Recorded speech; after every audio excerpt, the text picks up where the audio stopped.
just to help it. But to me, it's the most beautiful word in the tariffs, do you think that will bring in the revenues? To use another bipartisan group, Peterson Institute, they say they only bring in $200 billion.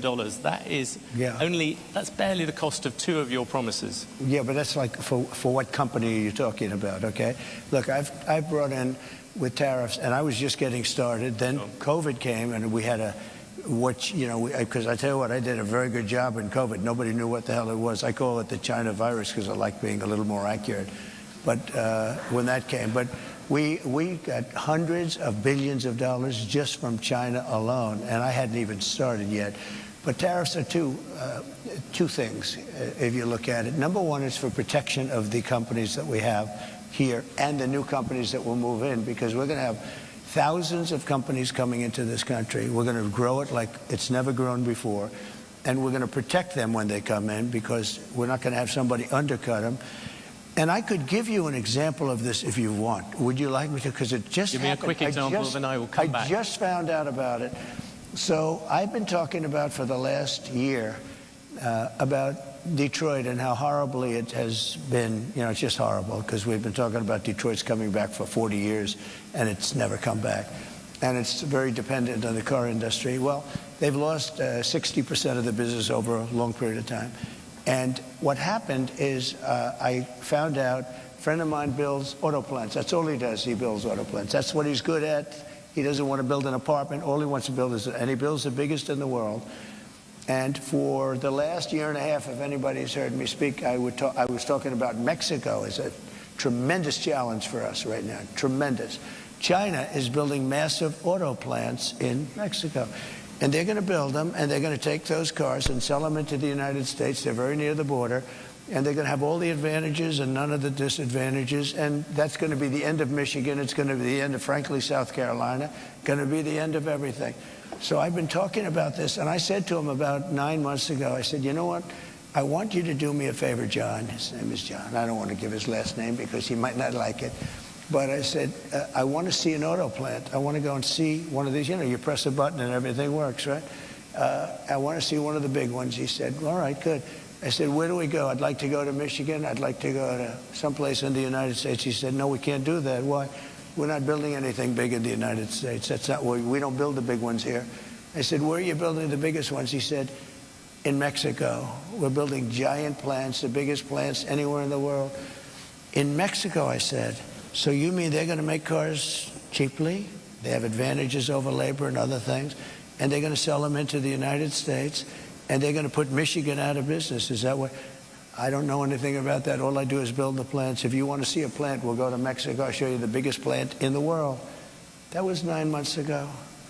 I saw him, and I talked about it all the time because I think it's a serious threat to our country, because not only autos, but other things. So then I see him. 2 days ago, I was talking at another club, very nice club, and like this, except, I don't know, I think you people are probably even wealthier, okay? This was in Detroit, okay, which was appropriate. And I was showing them all sorts of charts about how their car, you know, it's just gone down, it's like terrible. And I saw him, and I said, oh, how are you doing? How have you been? I said, could I ask you, how are those plants that you mentioned, those giant plants that you're building in Mexico, how is that coming along? Have you finished them? No, sir. They abandoned the project when they heard you're running. They abandoned the project when they saw that you were winning and doing well. I said, wow, isn't that beautiful? All the same. Because I told them, and I said it publicly, they're not going to sell one car into the United States. I said, if I run this country, if I'm going to be president of this country, I'm going to put a 100, 200, 2,000% tariff. They're not going to sell one car into the United States because we're not going to destroy our country by, because I know you're an anti-tariff guy, but I'm the exact opposite. If I had, there was no other way I could have stopped them other than, what am I going to do, negotiate with Mexico or China? You're not going to get anything from that. I said I'm going to put a 100, 200, or 300. I'm going to put the highest tariff in history, meaning I'm going to stop them from ever selling a car into the United States. So I just see the guy by accident. I see him. He says, sir, they've abandoned the, and by the way, they built foundations. They were really rocking. They were going to do it. they thought that I was going to win, or maybe they're just holding off. I tell you this, if I don't win, those factories are going to wipe out this country. They're the biggest factories ever built for cars. They're going to wipe out our country. If she wins, and she doesn't know what the hell she's doing.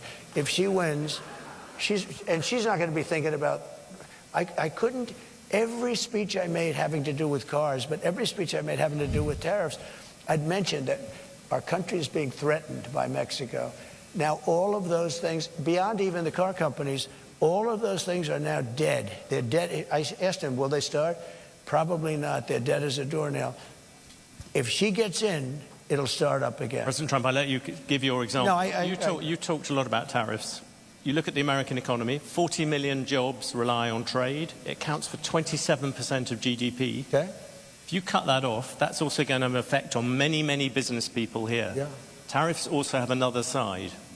Isn't that something that you have to acknowledge? No. You could be plunging America into the biggest trade war since Smoot-Hawley. But there are no tariffs. You're going to stop. There are tariffs already at the moment. There are no tariffs. All you have to do is build your plant in the United States, and you don't have any tariffs.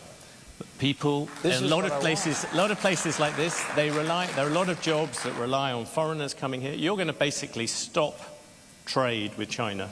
You're talking about 60% trade on that, 60% tariffs on that. You're talking, as you said, 100, 200% on things you don't really like. You're also talking about 10, 20% tariffs on the rest of the world. That is going to have a serious effect on the overall economy. And yes, you're going to find some people who will gain from individual tariffs. The overall effect could be massive. I agree it's going to have a massive effect, positive effect. It's going to be a positive, not a negative. Well, let me just tell you, I know how committed you are to this, and it must be hard for you to, spend 25 years talking about tariffs as being negative and then have somebody explain to you that you're totally wrong. It'll have a negative, I'll go a step further. If you don't do this, this country has no chance. 40 million jobs is a lot of jobs to rely on. They're all coming back. You've lost jobs. Those are 40 million jobs in America that rely on trade. Are you ready? John Deere, great company, they announced about a year ago they're going to build big plants outside of the United States, right? They're going to build them in Mexico. And you threatened they're also going to build. They stopped. That's right.